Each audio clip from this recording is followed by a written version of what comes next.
Bonjour à tous et bienvenue dans votre journal des produits de bourse de l'Upsat du lundi 18 février. La bourse de Paris a terminé la semaine vendredi en petite baisse de 0,25% à 3660 points. Les investisseurs étaient sur leur garde avec l'ouverture du G20 vendredi et l'annonce de mauvais indicateurs en fin de semaine a pesé sur les marchés européens avec en première ligne la dégradation de la croissance en zone euro et un PIB en repli de 0,6%. Et à côté de cela, la première vague de publication de résultats annuels est dans l'ensemble plutôt encourageante, et notamment du côté des constructeurs automobiles qui sortent la tête de l'eau après avoir été dans le rouge ces dernières semaines. Renault notamment termine en tête de liste du CAC avec une hausse de 10,36%. Bon résultat également pour le groupe de luxe PPR et le groupe de spiritueux Pernod Ricard qui grimpe de 5 à près de 7%. Et du côté des valeurs, BNP Paribas fait toujours figure de bon élève avec un gain de 3,16%. Et sur l'ensemble de la semaine dernière, Société Générale lâche un peu plus de 6% après l'annonce d'un bénéfice divisé par 3.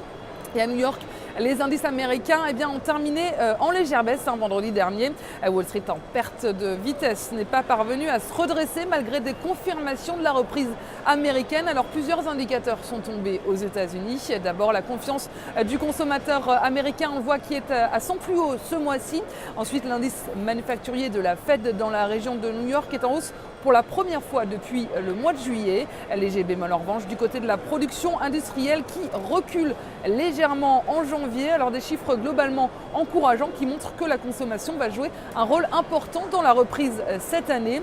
Et du côté des valeurs, les publications d'entreprises se poursuivent sur la côte américaine avec notamment la chaîne de fast-food Burger King qui dépasse les attentes du quatrième trimestre.